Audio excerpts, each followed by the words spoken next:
En fait, tout ça, c'est des arbitrages aussi de est-ce que tu laisses ta copropriété, entre guillemets, se délabrer, ou est-ce que tu essayes d'entretenir ton patrimoine et de le valoriser. Nous, on parle beaucoup de rénovation énergétique, on accompagne beaucoup de copropriétés en rénovation énergétique. Il y a souvent ces questions-là qui se posent. Oui, moi j'ai 80 ans. En fait, je m'en fous de rénover énergétiquement la copropriété, puisque grosso modo, dans 10 ans, je suis mort. Enfin, si je le fais très court, c'est ça en fait que pensent les gens. Je dis mais oui, mais en fait, votre patrimoine, vous allez le transmettre à vos enfants, ça va pas disparaître dans la nature. Et puis, une fois que les travaux sont faits, en fait, vous allez profiter d'une meilleure qualité de vie, là, tout de suite, là, maintenant. Et puis, vous allez aussi baisser vos factures d'énergie. Je n'étais pas issu des métiers de l'immobilier, que ce n'est pas ma formation initiale. En fait, moi, c'est vraiment la vie qui m'a... C'est plus le syndic de copro qui est venu me chercher, plus que l'inverse, grosso modo. Moi, mes parents sont repassés de la maison individuelle à la copro. Coup syndic lié au promoteur immobilier, comme ça se passe souvent. Et alors là, tous les problèmes que tu peux imaginer avec un syndic de copro, quoi. Et donc du coup, je me dis, est-ce qu'il existe des propositions plus vertueuses ou est-ce qu'il y a des acteurs un petit peu différents dans ce milieu-là ? Donc du coup, je commence à regarder un petit peu les propositions et il n'y a rien qui me parle en fait. Bonjour à tous et bienvenue dans notre podcast Fondation. Je suis Maxime Claval, le fondateur d'Enercool. On développe des peintures thermiques et écologiques qui améliorent le confort d'été et d'hiver. En développant l'entreprise, j'ai eu l'occasion de discuter avec des centaines de professionnels de l'immobilier. Et j'ai découvert un univers incroyable, avec des métiers souvent inconnus et des parcours parfois très atypiques. C'est pour ça qu'avec l'équipe d'Enercool, on a décidé de créer ce podcast. Des acteurs engagés autour de l'immobilier nous expliquent leur parcours, leur vision, leurs victoires, leurs échecs et surtout les leçons qui en découlent. J'espère que vous aurez autant de plaisir à écouter ces échanges que j'en ai eu à m'entretenir avec eux. Ce podcast est sponsorisé par Ici Lundi, les bureaux les plus cool de Nantes. Ils ont même un studio de podcast au top. Rien à dire de plus tellement c'est dingue. Allez voir sur icilundi.fr pour découvrir leur offre. Merci et bonne écoute. Ouais. si, mais je l'avais. Salut Thomas. Salut Maxime. Ça va ? Ça va très bien et toi ? Ouais, ça roule. Merci de venir et d'accepter mon invitation. Merci de me recevoir surtout. Pour notre podcast, on va parler de plein de choses. On a un podcast qui parle d'immobilier au sens large. Moi, j'ai envie de savoir un peu ce que tu as fait avant de monter ton syndic Partie Commune, un peu de ta vie perso, un peu de tes études. Il y a forcément plein de trucs à voir parce que j'ai vu sur ton LinkedIn des choses. Tu as fait des maths, tu as fait Sciences Po, tu as fait du journalisme, tu es parti en Argentine et tout ça. Donc, j'ai envie de savoir tout ça. Puis après, rentrer dans le sujet du syndic que tu as créé il y a quelques années. Ok. Et pour commencer, je veux bien que tu te présentes comme tu le souhaites. Du coup, Thomas Maréchal, je suis le cofondateur de Syndic Partie Commune. J'ai 40 ans. Et oui. Oui, comme tu l'as dit, j'ai un parcours un peu... je suis pas issu du milieu de l'immobilier. En tout cas, c'est pas ma porte d'entrée dans le monde du syndic de copropriété. Comme tu l'as dit, moi, j'ai un parcours, on va dire, de formation un petit peu, on va dire, varié, riche. Je fais partie de cette vieille génération, du coup, qui a un DUG encore. Donc, j'ai effectivement un DUG de mathématiques. Qu'est-ce qu'un DUG pour les plus jeunes ? Un DUG, c'est un bac plus 2, voilà. Tout à fait. Mais fait à l'université, quoi. C'est pas une formation BTS, c'est plus une formation universitaire, du coup, alors à l'époque, c'était un MAS, donc un mathématiques appliquées et sciences sociales. Ce qui était intéressant parce que du coup, ça t'ouvrait plein de portes, à la fois sur, on va dire, de la recherche pure en mathématiques, sur la partie informatique et sur la partie économie. Donc c'était assez divers, assez intéressant. Donc t'es plutôt un matheux à l'origine. Alors, pas du tout. Mais vraiment, je pense qu'on va pas rentrer trop dans les détails. Mais non, j'étais très fort dans les autres trucs, mais pas forcément en maths. J'étais, on va dire, correct en maths, mais pas forcément. C'était pas forcément mon domaine de prédilection. Et justement, en deuxième année de DUG, en fait, ce que je n'avais pas vu à l'époque, c'était que on passait de un tiers à 2 tiers de maths et plus que 1 tiers d'informatique et d'économie. Et donc, du coup, là, ça me convenait beaucoup moins. Okay. Et donc, du coup, à cette époque-là, on avait l'opportunité de pouvoir un petit peu bifurquer. Ça se faisait beaucoup sur CV, lettre de motivation, entretien, essayer d'aller voir justement les directeurs du FR, tout ça. Et donc j'avais réussi à négocier de pouvoir bifurquer de mathématiques à licence de sciences politiques, ce qui n'était pas forcément évident comme lien. Mais bon, j'avais suffisamment bien argumenté pour pouvoir faire ce lien-là. Donc du coup, j'ai atterri en licence de Sciences Po, j'étais à Montpellier à l'époque. Et là, c'était un petit peu la révélation pour moi parce que ça correspondait beaucoup plus à mes attentes. Et c'était une année qui a été vraiment archi stimulante avec un groupe de potes qui sont encore mes potes aujourd'hui. Et donc là, je me suis vraiment éclaté dans mes études. Je suis parti ensuite, j'ai fait mon Erasmus à l'étranger à Stockholm, toujours en Sciences Po. Et ensuite, tous mes potes sont partis à Paris, donc du coup, j'ai voulu les rejoindre à Paris, mais j'ai pas réussi à obtenir le master et l'université où ils étaient eux. Donc du coup, j'ai fait une double formation, à la fois à Panthéon-Assas, du coup en Sciences Po, mais qui m'a pas du tout plu, et une autre du coup à la Sorbonne en philosophie politique et éthique. Ah oui, Donc donc là, je me suis éclaté. Là, c'était encore vraiment un mon autre domaine secteur, de quoi. spécialité. Ouais. Là, moi, philosophie politique, c'était vraiment mon truc à moi. Mais qu'est-ce que tu fais avec un diplôme en philosophie Ouais. politique de ta vie plus tard? C'est toujours un peu un le problème. petit peu compliqué. Donc autant je m'éclatais intellectuellement, autant effectivement j'avais la conscience que c'était difficile d'en faire un travail et que j'avais pas forcément la vocation à devenir chercheur ou prof dans ce domaine-là. Et donc parallèlement, en fait, comme ça se passait pas bien à Assas, j'ai fait mon second semestre sur un stage en fait en agence de presse. Donc du coup, j'ai exercé en tant que journaliste tout de suite. Et c'était pendant la présidentielle qui a vu Hollande être élu. Et donc, Ok, du coup, donc, c'était une riche... 2007, c'était 2007, ouais, je crois. ok. Ouais. Riche période à ce moment-là, du coup, beaucoup d'ébullition politique. Et donc, du coup, en agence de presse, du coup, il se passait plein de trucs. Donc, c'était assez formateur.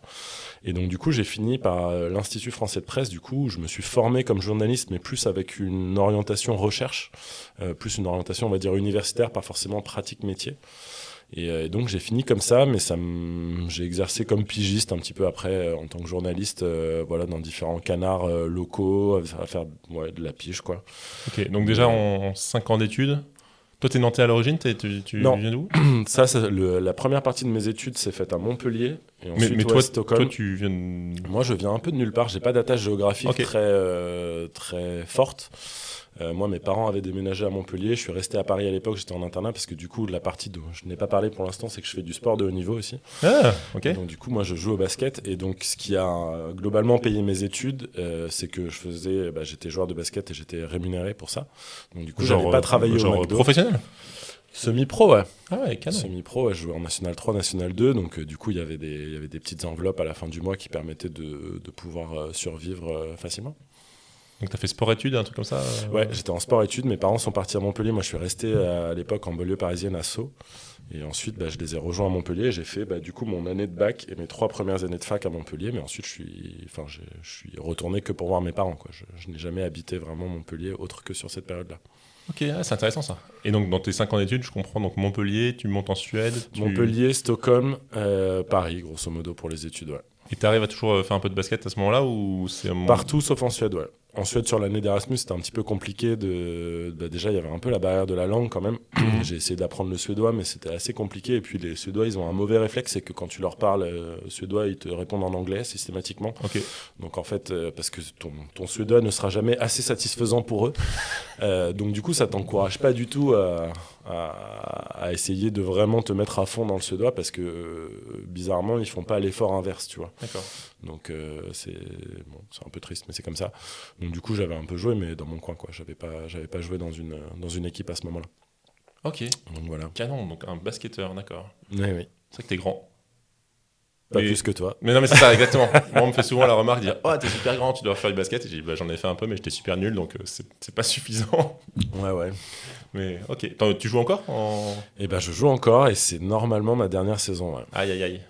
Ouais, ça va être la petite mort du sportif. Je joue à la Similienne de Nantes en National 3, toujours au niveau national du coup. C'est du côté de Place Vierme. Du coup, c'est un petit club de la rue des Hauts-Pavés. Ok. C'est chouette, je m'éclate. Mais t'es pas obligé de t'arrêter. Enfin, tu peux jouer après en mode. Je suis sais pas obligé de vétéran. m'arrêter, non, mais je vais avoir 41 ans là. Donc 3 entraînements semaine plus les déplacements à Cherbourg le week-end. Ah ouais, c'est encore, ça. Ouais. C'est cool, hein. Mais D'accord. en fait, c'est même pas tant. C'est même pas tant physiquement. Physiquement, je me sens plutôt bien. C'est plus dans la tête. Ok. Où là, tu vois, le fait les déplacements, tout ça, ouais, c'est. Enfin, tu vois, je prends mon ordi dans le minibus pour travailler, envoyer des mails, faire des trucs. Enfin, je sais pas. Tu vois, il y a une dynamique un petit peu différente qui s'est instaurée là. Et puis aussi, je vais être papa. Ah oui. Pour la première fois. Ok. Donc du coup, ça. Et là, au revoir le sport. Non, je pense que je peux pas arrêter complètement. Par contre, Ouais, mais tu vas voir. Arrêter complètement, ça va être très difficile. Mais par contre, oui, je sais que il faut que je réduise un petit peu la voilure à ce niveau-là. Ouais. Ok. J'ai un copain à Saint-Nazaire. Je suis en train de chercher son nom de famille, j'arrive pas à trouver. Johan, qui était. Johan Badian.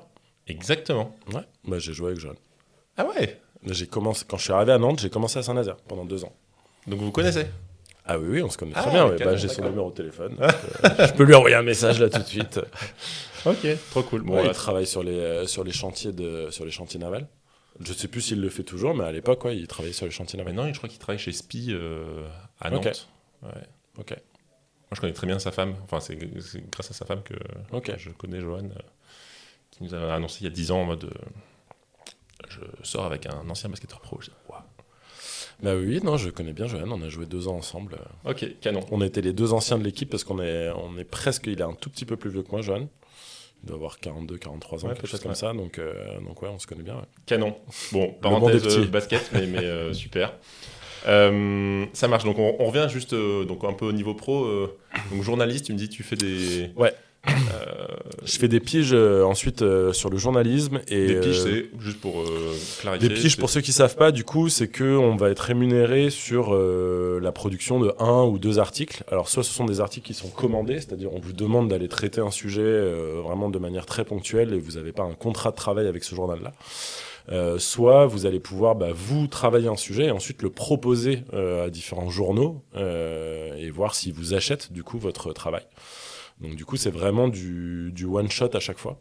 Et t'es indépendant. T'es indépendant, exactement. T'es à ton compte, t'es journaliste à ton compte et voilà, tu travailles entre guillemets presque tout seul dans ton coin. T'as pas le côté on va dire phénomène de groupe d'être au sein d'un journal, de travailler pour un journal de manière récurrente, etc. T'es vraiment que sur quasiment que du one shot. Et de ce que j'en comprends, c'est assez précaire parce que... Alors c'est très précaire. Alors il y a des gens qui arrivent parfaitement à en vivre. Moi, si je me remets dans le contexte de l'époque, j'étais en tout début de carrière. Donc c'était un peu... voilà, moi je me lançais. Je n'avais que 6 mois d'expérience de cette agence de presse. Donc j'avais pas forcément aussi une plume qui était encore parfaite, bien acérée, etc. Et puis aussi le bagage, on va dire, culturel, la connaissance politique. Enfin tout ça, ça vient aussi un petit peu avec l'expérience, ouais. Donc du coup il me manquait un petit peu ça, donc du coup, et puis il me manquait en fait, tu vois, on parlait de basket tout à l'heure, mais c'est aussi l'avantage et l'inconvénient, c'est-à-dire j'avais un confort matériel qui était suffisant par rapport à mon âge et ce que je faisais, parce que j'avais cette espèce de petit salaire loyer à côté qui était assuré, donc j'avais pas besoin de faire un 35 heures à côté, ou j'avais pas besoin de gagner 1 500 € par mois, quoi. J'avais suffisamment pour vivre. Alors je roulais pas sur l'or, mais j'avais suffisamment pour vivre, donc c'était à la fois confortable, mais ça ne me poussait pas dans le fait de creuser cette question journalistique. Ok, ça marche. Tu fais ça pendant combien de temps ? 2-3 ans, et en fait, moi, je suis parti vivre en Espagne après, parce que ça, tu ne l'as pas dans le CV. Okay. Et en Espagne, j'ai cofondé avec ma copine de l'époque un traiteur. Donc on avait une première boîte de traiteurs aux îles Canaries. Alors c'est une Espagne en plus un petit peu particulière, donc à Tenerife. Et du coup, c'est bien passé. J'ai joué au basket là-bas. Et la crise de 2008 est arrivée. Ouais. Et la crise de 2008 en Espagne, je ne sais pas si tu en as mémoire, mais elle a été assez costaud, surtout au niveau immobilier et au niveau tourisme. Et donc, du coup, en fait, il y a eu une espèce de chute de l'économie à ce moment-là en Espagne. Et donc, le traiteur vivait correctement, mais on était vraiment, on va dire, ric-rac à peine à l'équilibre entre ce qu'on arrivait à vendre et on se payait pas du tout, enfin voilà, on galérait, et je pense qu'on était trop jeunes à cette époque-là et pas du tout prêts à ce type de sacrifice-là. Donc au bout d'1 an, en fait, on a décidé de mettre fin à cette aventure entrepreneuriale et je suis rentré en France du coup. Attends, et comment tu passes de pigiste parisien à traiteur espagnol aux Canaries ? Enfin, c'est quoi le... Il n'y a pas de lien. En fait, voilà, c'est une longue histoire, mais gros, pour te la faire très courte, le papa de donc cette ex-compagne était un très vieux monsieur qui avait fait fortune dans l'immobilier d'ailleurs. Okay. Donc, il y avait plein de résidences et de choses un petit peu partout. Tu sais, c'était vraiment les businessmen à l'ancienne, on va dire, qui faisaient des kilomètres et des kilomètres de bagnole. Enfin là, en l'occurrence, dans toute l'Espagne. Et donc, du coup, lui, il commençait à être très malade. Et sa mère nous a dit, grosso modo, essayez de trouver un business à faire, parce qu'il y a beaucoup d'argent qui dort, il y a beaucoup de propriétés qui dorment. Et en fait, la crise de 2008 commençait à émerger, donc on s'est dit, on va pas lancer une agence immobilière, parce que c'est pas vraiment le moment de faire ça. Et donc, du coup, ce qui nous est venu, c'était un business autour de la nourriture, parce qu'on se disait, de toute façon, les gens mangeront toujours. Donc du coup on s'est dit restaurant un peu chaud parce qu'on n'a pas forcément l'expérience, et puis du coup il y a la question du nettoyage de la salle, enfin c'est assez prenant. Bar, on n'a pas envie de devenir alcoolique trop tôt, donc on met de côté aussi. Et on se disait traiteur avec on va dire les connaissances familiales, sa maman qui cuisinait super bien, nous qui avons un petit peu de connaissances et d'appétence pour ça aussi. On s'est dit que c'était un bon compromis là-dedans pour essayer de monter ce business là, donc on s'est lancé là-dedans. Incroyable. Ok. Et Après coup, t'as l'impression que t'avais déjà un peu une fibre entrepreneuriale avant ça ou... Ah, mais pas du tout. Pas du tout, ok. Pas du tout, et je pense pas que autant j'aime les projets, autant je me définirais pas du tout comme un entrepreneur. Ok. Moi, enfin, je sais pas, je peux. Mais t'es avoir quand même dans l'action, quoi, on va dire. Ah oui, par contre, Ouais. l'action, c'est. Oui, j'aime faire bouger des trucs, proposer des trucs, oui, ça, oui. Mais pas. Je me définirais pas du tout comme un entrepreneur. comme l'image qu'on en donne. Non, Ok. c'est pas. Je me sens pas comme. En tout cas, je me ressens pas du tout comme ça. Ok. Donc l'Espagne, ça marche pas. Je reviens en France, en fait, ensuite, j'ai un peu une période de blanc dans laquelle, en fait, je réfléchis à certaines choses et en fait, Tiens, je vais parler de ça, tiens, ça va être drôle. En fait, je monte un projet, du coup, de data journalisme, ce qui se faisait pas du tout à l'époque. En 2010, quoi. Ouais, non, ça doit être un peu plus court parce que là, c'est assez ramassé dans le temps, tout Ok. ça. J'ai jamais les dates en tête sur ça. Mais grosso modo, je monte un projet de data journalistique où j'utilise en fait l'analyse de discours pour analyser les discours des hommes politiques, grosso modo, et synthétiser en fait la pensée des hommes politiques.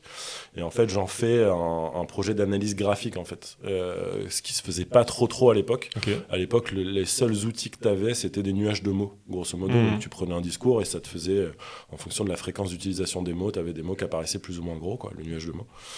Et à cette époque-là, en fait, les chercheurs, ils en étaient... C'est marrant parce que ça semble il n'y a pas si loin, mais en fait, l'état des études et même du matériel informatique, d'analyse informatique à cette époque-là, il semble très nul. Et donc, il y avait un chercheur de l'université Aix-Marseille qui avait créé un outil qui permettait de faire ce qu'on appelle de la co-occurrence, c'est-à-dire de faire des arbres de mots, c'est-à-dire que ça mettait en relation les mots les uns avec les autres. Donc, au lieu d'avoir un nuage de mots, tu avais un espèce d'arbre qui pouvait créer en fait des sémantiques particulières. Donc, c'était un petit peu plus intéressant. Et donc, du coup, à partir de ça, je crée des visages d'hommes politiques. Enfin, bref, voilà. Et donc, j'ai été proposer ça à plein de canards. Et ça n'a pas marché. Et donc, comme ça n'a pas marché, je me suis formé comme professeur de français de langue étrangère. Parce que j'avais envie de faire autre chose et de rentrer dans une autre dynamique et de voyager et de pouvoir offrir finalement un savoir et de pas juste être quelqu'un qui passe, quoi, grosso modo. De pouvoir un peu m'ancrer et d'avoir un travail à faire aussi aux endroits où j'avais envie d'aller. Et donc du coup j'ai fait ça, et puis un jour j'ai postulé à Katmandou et j'ai postulé à Guanajuato au Mexique, le même jour. Et quelques jours plus tard, j'ai acheté mon billet d'avion pour Guanajuato au Mexique. Ok. Et donc du coup, le 1er janvier 2013, du coup, j'arrive à Guanajuato au Mexique et je deviens professeur de français langue étrangère. Incroyable. À Guanajuato. Très chouette. Pendant 1 an et demi. Ok, donc tu débarques. Ouais. Et t'es quoi Je suis prof de français. Alors moi, je suis déjà bilingue espagnol, donc j'ai pas la problématique de la langue, du coup, de par mon expérience en Espagne, aux Canaries et cette relation-là. Et donc du coup, je profite pour aussi voyager, connaître le Mexique, qui est un super pays, et donc du coup donner des cours de français. Et j'ai la chance pendant cette année-là. C'est la seule fois de ma vie où je me suis fait, entre guillemets, un peu pistonner. J'avais la pote d'un de mes meilleurs potes, du coup, qui avait créé, et c'est pareil, ça va sembler très anachronique, mais donc du coup, parce que c'était en 2013, elle avait créé une branche d'enseignement des langues en ligne. Donc elle utilisait Skype et un autre logiciel pour, en fait, avec les universités américaines et les high schools américaines, donner des cours d'espagnol en ligne. Donc les gens pratiquaient la langue, en fait. Et donc du coup, comme ça marchait bien, elle voulait lancer ça pour le français. Et ça tombait super bien, puisque du coup, moi j'étais au Mexique, donc j'étais sur les mêmes fuseaux horaires finalement que les élèves qui allaient recevoir les cours. Donc en fait, elle m'a donné la possibilité de créer la branche d'enseignement du français pour son entreprise, qui s'appelle Lingua Meeting, qui existe toujours d'ailleurs. Et donc du coup, j'ai fait ça pendant 6 mois. Et donc ce qui était intéressant avec ce truc, c'était que ça me déconnectait complètement ça ne manquerait plus, en fait. C'est pour ça que je suis parti du Mexique. C'est que du coup, comme je travaillais en ligne, je pouvais travailler... c'est le télétravail avant l'heure, quoi. Je pouvais travailler n'importe où. Sauf qu'au lieu d'être payé 400 € comme j'étais payé à l'Alliance française de Guanajuato, là j'étais payé 1 400 $, ce qui change beaucoup. Parce que j'avais un contrat de travail local au Mexique, et là j'étais payé en dollars, ce qui me donnait un pouvoir d'achat et un pouvoir de mobilité beaucoup plus important. Donc du coup, je suis parti au Pérou, en Bolivie, au Brésil. Ah oui, donc t'étais indépendant, nomade. Exactement. Ok, royal. Ça, c'était 2013-2014 du coup. Ok, pendant 1 an, 2 ans. J'ai pas fait ça longtemps parce que je commençais à fatiguer un petit peu. Je me fatigue vite, malheureusement. Je fatiguais un petit peu de l'enseignement. Et puis l'enseignement en ligne, c'est assez éreintant, en fait. C'est pas du tout la même dynamique que la dynamique de classe. Ouais. Okay. Autant sur les enseignements de langue, tu vois, c'est pas comme au lycée où tu vas avoir 30 élèves, où c'est compliqué d'emmener un groupe de 30, quelle que soit la matière, c'est compliqué. Là, c'était des adultes. Mais là, c'était des adultes, c'était des gens qui étaient déjà motivés pour être là en Alliance française. Mais sur Internet, ça revenait en fait au modèle d'enfants qui n'ont pas forcément choisi de faire ça, auquel on impose ça. Et en plus, en ligne, du coup, pour animer un groupe comme ça sur une demi-heure, 1 heure, c'est assez compliqué. Donc du coup, en fait, j'ai juste mis fin à l'aventure. Et donc du coup, à ce moment-là, je suis au Brésil. J'assiste à la Coupe du Monde au Brésil, accessoirement. 2016, du coup, j'étais dans le coin. Ouais, je sais plus. Oui, ça doit être... Non, c'est 2014. 2014, pardon. Ouais, c'est l'été 2014. Voilà. Et incroyable. Ensuite... je suis un peu jaloux. Ouais, j'ai France-Suisse, 5-2. C'était très chouette à Salvador. Non, ensuite, le Brésil, en fait, ce qui se passe, c'est qu'ils ont les mêmes lois d'immigration que chez nous. Enfin, à l'époque, ils avaient les mêmes, mais je pense qu'ils ont toujours les mêmes. C'est-à-dire que quand tu rentres avec un visa de touriste, tu peux pas le transformer en visa de travail. Et tu as le droit de rester 3 mois, et il faut que tu ressortes 3 mois pour pouvoir rentrer 3 mois, etc. etc. Okay. Donc, si tu veux, j'avais un visa de 3 mois quand je suis rentré. J'ai essayé de trouver du travail là-bas, j'ai pas réussi, et j'avais déjà mon billet pour partir à Buenos Aires. Donc, du coup, comme j'ai pas trouvé de travail, on va dire, intéressant, j'ai eu plein de propositions, mais donc, du coup, je suis parti en Argentine. Et là, j'ai eu un gros coup de chance, c'est que j'ai réussi à trouver exactement le job que je voulais faire à ce moment-là, c'est-à-dire directeur d'école de langue, donc directeur d'Alliance française ou directeur d'école de langue. Et en fait, au bout d'un mois, j'ai chopé un poste, exactement celui que je voulais, vraiment sur un gros coup de chance. Ok, incroyable. Donc pour l'instant, on a 0 lien avec l'immobilier. Ah non. À part. Mais t'as encore un peu de temps avant d'y aller. À part le papy en Espagne. Ah oui, c'est vrai. Mais sinon, c'est un hommage. Non mais voilà, c'est intéressant de voir que tu peux arriver à ce monde de l'immobilier, en tout cas dans ta boîte, on a en fait plein de choses avant. Carrément. Carrément. Et tu joues toujours au basket dans ces différents pays? Tu arrives toujours à...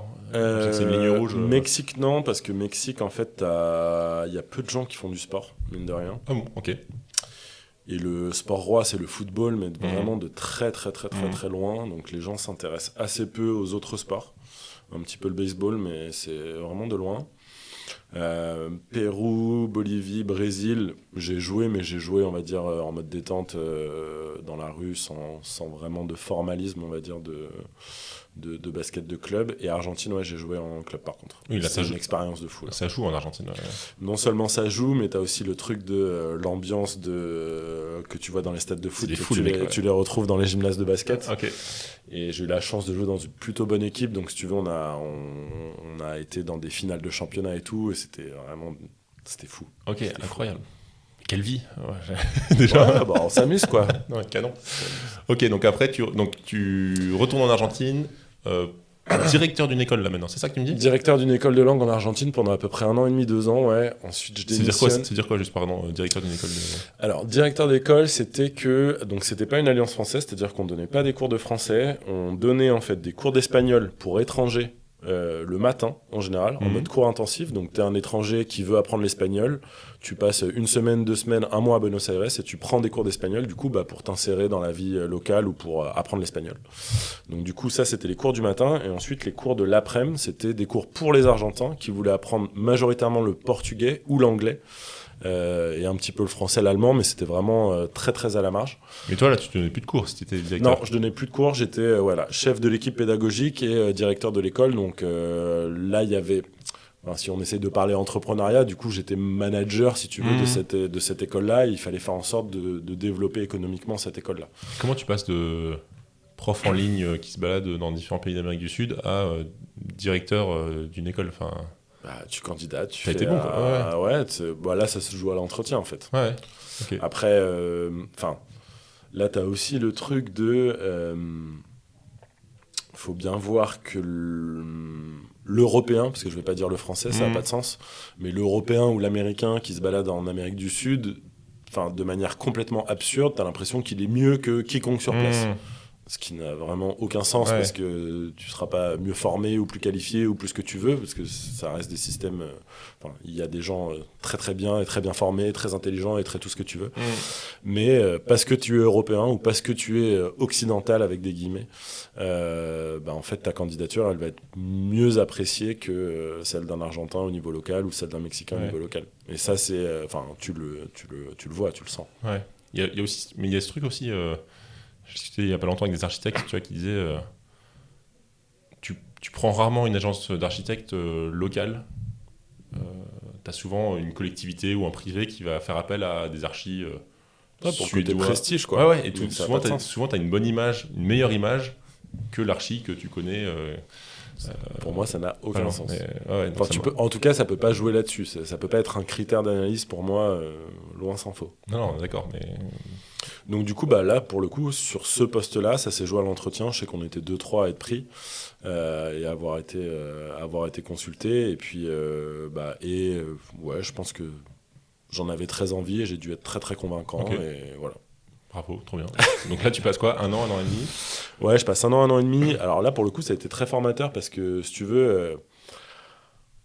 En fait, en France, on se rend pas compte, mais c'est normal parce que l'Argentine, c'est très particulier comme pays. Il faut bien voir que eux, ils sont très habitués, mais nous, pas du tout. Il y a une inflation de dingue. Donc, il faut imaginer que quand je suis arrivé en Argentine, le café expresso que je le payais de mémoire entre 10 et 20 pesos. Et que quand je suis parti, il valait 150 pesos. Ah ouais, okay, wow. Et en fait, ton loyer augmente de 50 ou 100% tous les 6 mois ou tous les 1 an. Donc, il faut être en mesure de renégocier ton salaire tous les 6 mois, tous les 1 an, parce que sinon, en fait, tu perds en pouvoir d'achat de fou. Et tout est comme ça tout le temps. Donc, tu vois, nous, les cours qu'on donnait, le montant, il était souvent donné en dollars, parce que le dollar est beaucoup plus stable et beaucoup plus fixe. Mais pour les Argentins qui le payaient en pesos, du coup, le montant, il changeait tout le temps, quoi. On était obligé de le mettre à jour quasiment tous les 6 mois. Et c'est un petit peu une des raisons pour lesquelles je suis aussi parti, c'est qu'au bout de 2 ans, 2 ans et demi, en fait, j'étais un petit peu fatigué de ce truc-là, c'est-à-dire qu'au moment où je me suis arrêté, j'avais plus de travail. J'ai voyagé pendant 6 mois et j'ai profité finalement de plus avoir de travail, mais j'avais pas envie de me remettre dans cette dynamique-là. J'avais envie de rentrer en France un petit peu parce que ça faisait quasiment 6 ans que j'étais parti, donc de me reconnecter un petit peu à ce qui se passait dans le pays aussi, quoi. Et puis même au niveau, je sais pas comment dire, des amitiés, genre de choses. Enfin, tu parlais des amis de Montpellier, par exemple. Quand tu pars en Amérique du Sud, J'ai pas mal de potes qui sont venus me voir. Ok, tu avais un flux... Que ce soit au Mexique, ma sœur elle est venue au Pérou, mes parents ils sont venus un petit peu partout. Donc non, c'est aussi l'occasion pour les gens de venir te voir. Après, c'est sûr que du coup, tu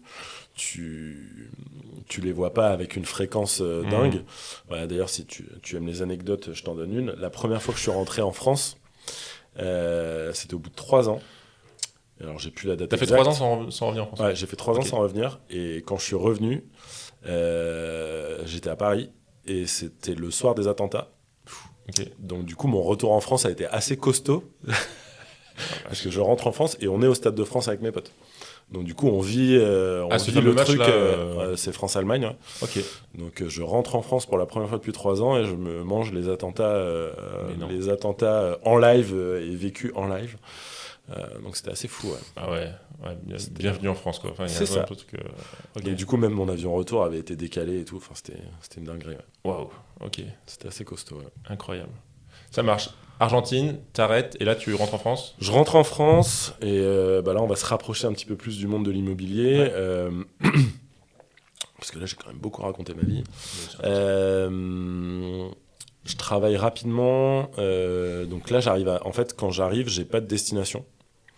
J'avais juste comme cahier des charges dans ma tête de me dire je veux que ça soit pas trop loin de la mer et une ville suffisamment grande pour pas trop galérer à trouver du taf, grosso modo. Donc ça s'est joué entre Montpellier, Bordeaux, Nantes. La vie m'a poussé vers Nantes et Saint-Nazaire du coup, et Johan Badian, que je rencontre à ce moment-là du coup.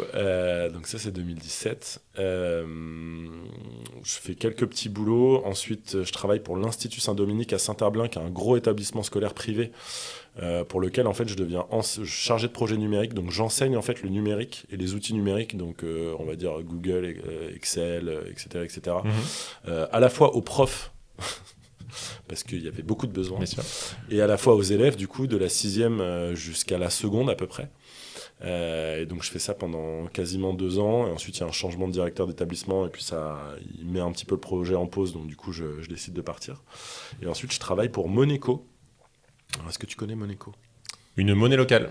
Ouais. J'ai regardé ton profil LinkedIn hier. Ouais, donc tu triches du coup. Donc tu connaissais pas Moneco avant hier. Si, en vrai je connaissais. Mais ça me l'a rappelé de dire ah oui effectivement il y a une monnaie locale. Ouais, du coup moi j'ai travaillé pour Moneco pendant 2 ans en tant que chargé de développement communication. Donc, du coup, tu peux parler un peu de Moneco rapidement de ce que c'est. Carrément. Donc Moneco est une monnaie locale, du coup, la monnaie locale de Loire-Atlantique. Donc une monnaie locale, c'est une monnaie qui va circuler sur un périmètre géographique restreint dans le but de se servir de cet outil monétaire comme outil de transition écologique. Si je devais payer ma peinture Enercool en Moneco, par exemple, toi, en tant qu'entreprise, tu recevrais, je dis n'importe quoi, 3000 Moneco, par exemple. Comme la monnaie ne circule que en Loire-Atlantique, du coup, tu aurais 2 choix. Soit trouver des fournisseurs en Loire-Atlantique qui acceptent la monnaie locale. Donc, ça pourrait être dans ton périmètre d'activité, on va dire, industriel. Parce que, je sais pas, le fournisseur de molécules de je ne sais pas quoi pourrait accepter la monnaie locale. Partons de ce principe-là. Ou tu pourrais te dire, en fait, je paye mon loyer de ici lundi en monnaie locale parce qu'ils acceptent cette monnaie d'échange. Ou je paye le café de mes collaborateurs en monnaie locale parce que on se fait des repas ou des trucs de temps en temps, donc je peux aller dans des restaurants ou des cafés qui acceptent cette monnaie. Ou je peux aussi me payer une partie de mon salaire en monnaie locale, parce que du coup, comme c'est une monnaie, et donc du coup, moi, en tant que particulier, je fais mes achats où je veux, à la Biocoop, à l'épicerie Vrac. Je peux payer ma facture d'électricité aujourd'hui parce qu'il y a un fournisseur qui accepte, qui s'appelle Énergie de Nantes, qui accepte les paiements en monnaie locale. Donc voilà, il y a plein de choses que tu peux payer en monnaie locale. Donc du coup, aujourd'hui, c'est un réseau d'environ 300-350. Alors, j'ai plus le chiffre exact parce que du coup, je fais toujours partie de la gouvernance, mais je suis un petit peu moins dedans que ce que j'étais avant. Mais il doit y avoir environ 300-350 professionnels qui acceptent la monnaie locale sur notre territoire de Loire-Atlantique. Donc du coup, ça fait autant de personnes avec lesquelles tu peux échanger de la monnaie. Ok. Ça t'est créé comment et par qui C'est un vieux projet Moneco. Alors, les monnaies locales, elles ont un essor en France à partir de 2010-2013, grosso modo. Aujourd'hui, il y en a environ 90 en France, disséminées un petit peu partout sur le territoire. Et Moneco, c'est un projet un petit peu particulier parce qu'il est issu de la fusion de 2 anciennes monnaies locales. Une qui s'appelait Sonnante, ça parlera aux vieux Nantais. Moi, ça me parle. Voilà, qui était un projet qui était porté par l'institution, par la métropole de Nantes. Et il y avait un autre projet qui s'appelait le Réel, mais du coup qui fonctionnait que sur le pays de Ré.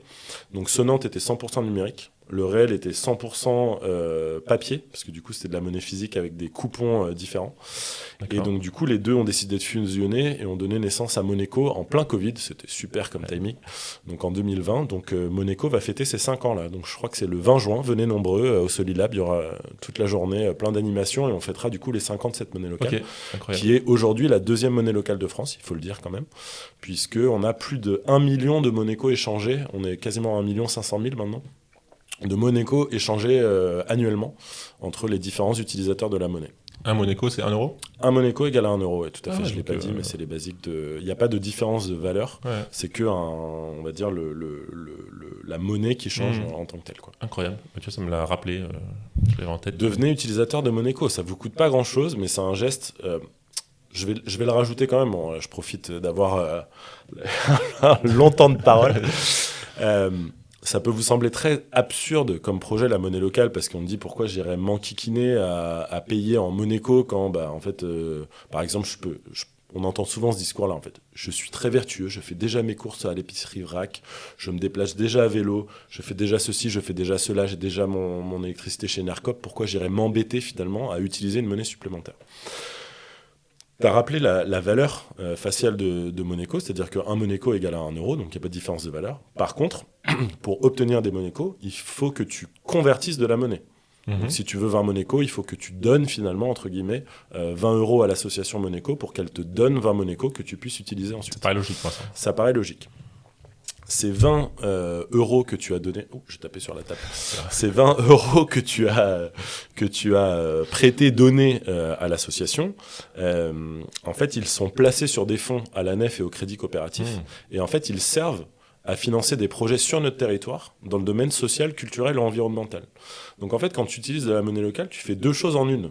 Incroyable. Non seulement tu consommes de la même manière que tu aurais consommé, parce que encore une fois, si tu vas à l'épicerie Vrac, que tu payes en Moneco, que tu payes en euros, finalement tu iras quand même à l'épicerie Vrac. Mais par contre, si tu le payes en euros, tu n'auras pas ce double effet qui se coule de pouvoir avoir financé finalement ou aider à financer des projets dans le domaine social, culturel ou environnemental. Donc quand tu payes en Moneco, finalement, non seulement tu ne perds pas de pouvoir d'achat, mais tu accélères d'autant plus la transition. Et ce qui est chouette, c'est que si je prends l'exemple des projets financés par la nef, tous les ans, tu peux voir concrètement quels projets ont été financés et finalement, qu'est-ce que ça a permis finalement cette utilisation de la monnaie locale. Comme financer Nercool par exemple. Par exemple, on a fait un emprunt bancaire auprès de la nef. Donc finalement, tu peux dire d'une certaine manière merci à Moneco et aux utilisateurs de Moneco qui ont permis ce financement-là. Magnifique. Et j'ai rendez-vous avec la banquière de la nef. Marine. Demain. Marine Lemoine ? Non, c'est pas Marine Lemoine, Marie. Ok. On n'a pas la même du coup. Et du coup, je vais lui demander encore plein d'argent grâce à Moneco. Mais voilà, parle-lui de... normalement, les monnaies locales à la nef, ils connaissent très bien, parce que du coup, ils sont vraiment partenaires de plein de monnaies locales. Alors, pas toutes, mais je dirais pour 90% d'entre elles, elles ont un lien avec la nef. Ouais. Ok, génial. Ok. Et donc toi, là-dedans, tu es... Donc moi, là-dedans, je suis chargé de développement communication, donc je fais un peu le discours que je viens de te faire, mais auprès de tous les gens qui ne connaissent pas Moneco, pour faire en sorte que les gens adhèrent à l'association et faire grandir le cheptel des professionnels, du coup, puisque moi, j'étais chargé de développement vraiment sur les professionnels qui utilisent la monnaie locale pour faire en sorte que la chaîne et que ça soit facile d'utilisation pour tout le monde. À la fois pour les particuliers, pour se dire, en fait, j'ai plein d'endroits où le dépenser, donc du coup, c'est facile, j'y vais, quoi. Et pour les professionnels, pour se dire, en fait, je travaille avec vos chaînes de fournisseurs pour que ce soit aussi facile pour vous, si vous recevez des Moneco, de pouvoir les dépenser sur toute une chaîne de valeur. Ouais, c'est toujours un peu la difficulté, c'est que pour que ça ait un impact, il faut que ça soit un peu gros, parce que si tu te retrouves à dire je peux dépenser uniquement à mon vendeur de tomates, ça marche pas. Exactement. Et c'est en fait ce qui est compliqué, c'est que il faut avoir un rythme de développement qui soit à peu près le même dans tous les secteurs. Il faut que tu aies suffisamment de professionnels pour que ça soit attrayant pour les particuliers, et suffisamment de particuliers aussi pour que ça soit attrayant pour les professionnels, parce que le B2B ça fonctionne, mais la masse, on va dire, des gens qui l'utilisent, ça va être les particuliers aussi, et ça va être ce qui va être très visible. Donc du coup, tu as besoin de développer dans toutes les directions, et les collectivités ont aussi un rôle à jouer là-dedans, parce que la collectivité, en fait, en appuyant le projet, ça donne confiance. Faut toujours voir que la monnaie locale, quand on parle d'argent en France, c'est jamais très simple, et du coup, l'acte de changer aussi ta monnaie, de faire cet acte conscient de dire je vais changer ma monnaie et cet acte de payer, il vient toucher des choses un petit peu émotionnelles qui sont pas forcément simples à changer pour tout le monde. C'est clair. Ok. Donc là, tu es dans le sujet de l'économie sociale et solidaire. Exactement. ESS. C'était déjà le cas avant, tu avais déjà un peu ce... J'ai toujours été un petit peu militant, on va dire. Okay. En fait, la transition pour moi vers Moneco, elle amorce un petit peu la transition vers syndic partie commune, du coup. En tout cas, elle illustre un petit peu le type de projet qui me plaise. C'est que la monnaie locale, c'est un projet qui est très transversal et qui vient toucher plein de secteurs d'activité et on va dire qui pense, le monde au sens très large du terme. Parce que dans la monnaie locale, tu peux avoir une Nercool, tu peux avoir le boucher du coin, tu peux avoir le fournisseur d'énergie, tu peux avoir la collectivité. Enfin voilà, ça brasse tout le monde et tu as un champ de réflexion qui est très large. Et du coup, pour moi, syndic partie commune, c'est un petit peu la même chose. En fait, tu viens toucher un secteur d'activité dans lequel tu vas avoir des habitants, des promoteurs, plein de corps de métiers différents et dans lequel tu peux vraiment obtenir des changements systémiques presque, j'ai envie de dire, ou en tout cas des manières de penser qui amènent à ça. Et donc du coup dans la genèse de syndic partie commune, Moneco ça a un petit peu joué dans le fait ça me plaisait parce que c'était systémique et donc du coup ça m'a fait me pencher sur ce sujet du syndic de copro. Et donc on va rentrer dans le dur, enfin dans ton activité maintenant. Comment ça vient justement le sujet de monter un syndic de copro? Yes. Les syndics copro, si on fait un sondage dans la rue, 90% des gens vont dire j'aime pas ça. Ça fait partie du top 10 des professions les plus détestées en France. Magnifique. Et toi tu te dis je vais faire ça. Ah oui, c'est qu'il y a de la place. Non, Comment ça vient cette réflexion?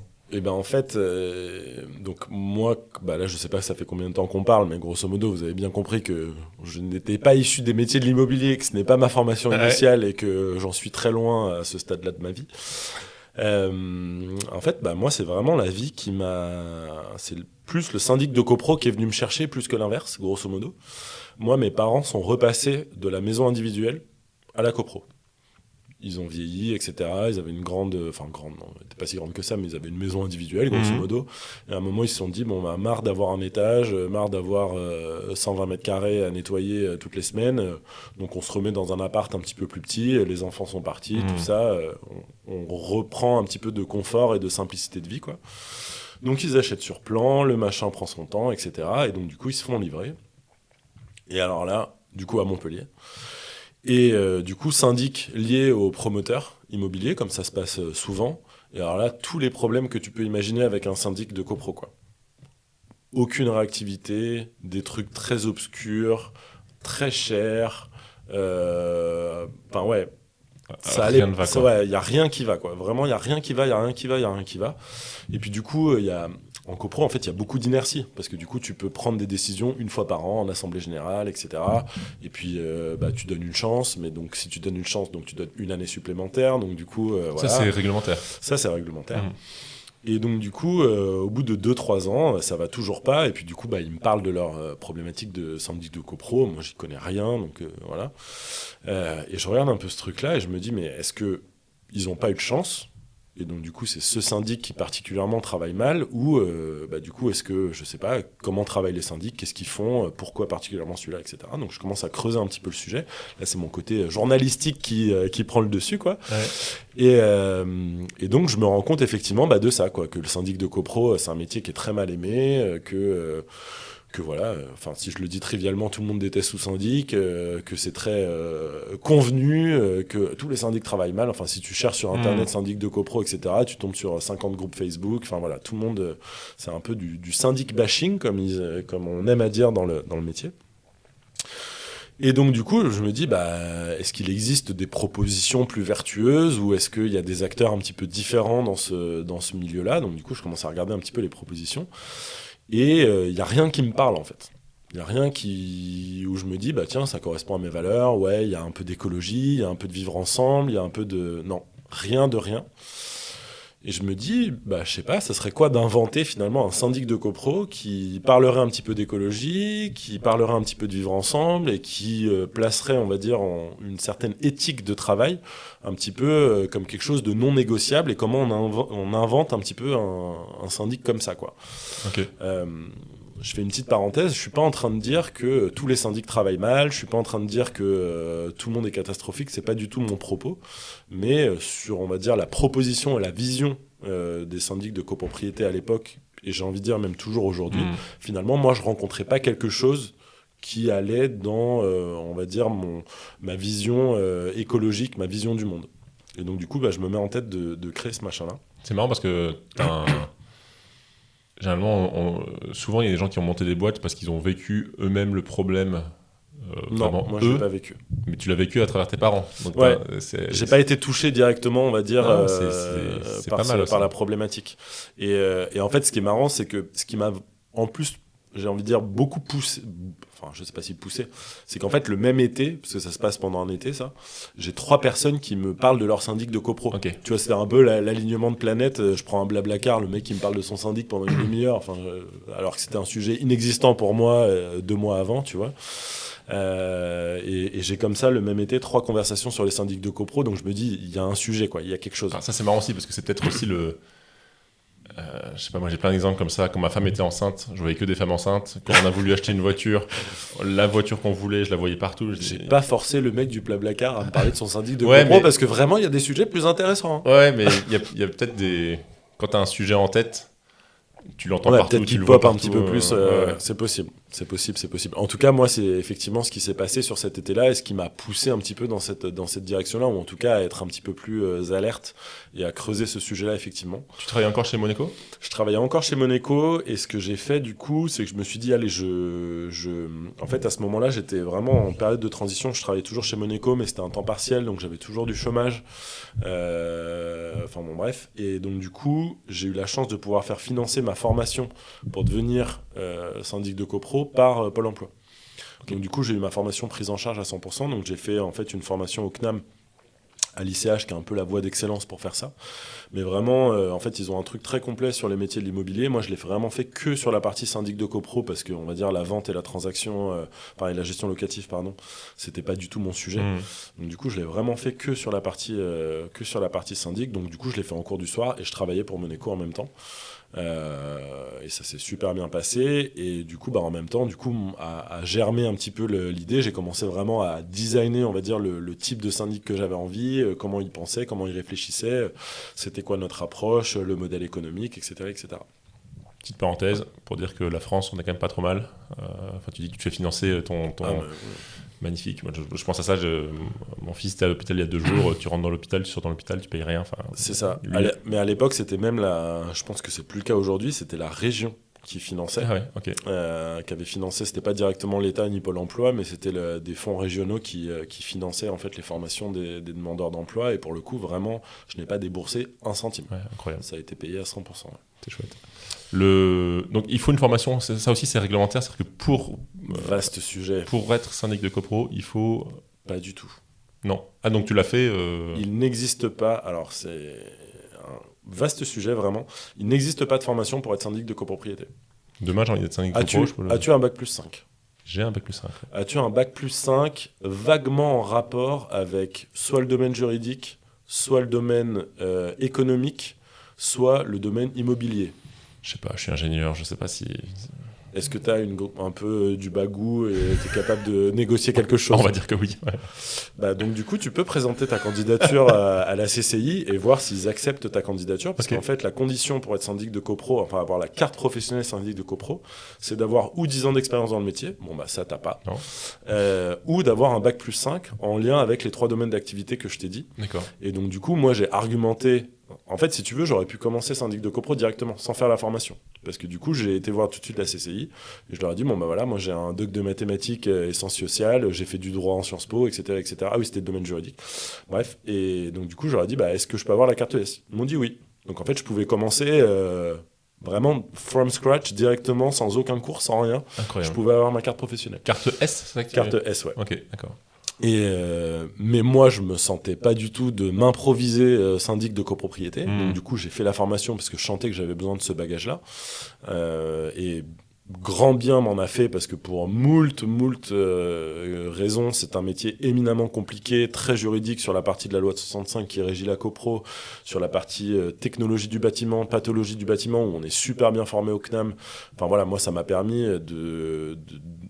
d'apprendre en fait plein de choses, alors qui étaient certes très théoriques, mais sans ce bagage théorique, je me serais retrouvé dans des situations très compliquées, parce que la gestion quotidienne du syndic de copro, elle demande des connaissances très vastes sur plein de sujets, et autant on peut pas être spécialiste de toutes les questions, mais autant il faut savoir s'entourer des bons professionnels pour résoudre des problèmes qui peuvent être très graves et très urgents. Ça marche. Du coup, tu peux nous expliquer un peu... c'est quoi le syndic partie commune et en quoi tu es différent complètement des autres et qu'est-ce que tu as réussi à créer avec ça ? Donc du coup, alors il manque un élément fondamental quand même dans cette... parce que sinon je vais me faire taper sur les doigts très fort. Je fais la formation à l'ICH, du coup au CNAM, et au moment où je termine la formation, je rentre dans l'incubation aux Écosoli, du coup. Donc on fait incuber notre projet, et je dis on, et c'est pour ça que je me dis que je vais me faire taper sur les doigts.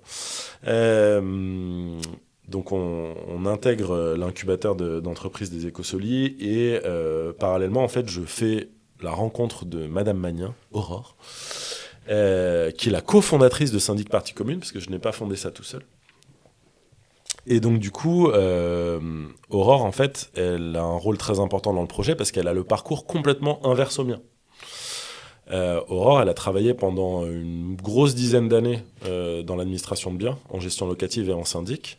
Et elle a fini au siège d'un grand groupe immobilier que tout le monde connaît, qui commence par Fonds et qui finit par SIA. Et donc du coup, elle a bossé 4 ans au siège. Okay. Et elle a fait beaucoup de formations de collaborateurs, elle a repensé pas mal de process métiers. Enfin voilà, elle a été vraiment dans le cœur du réacteur. Et Aurore, elle avait pour ambition, puisqu'à l'époque, elle était un petit peu plus jeune qu'elle ne l'est aujourd'hui, elle avait pour ambition d'essayer de changer la grosse machine de l'intérieur en essayant de porter justement une notion plus sociale, humaine et écologique.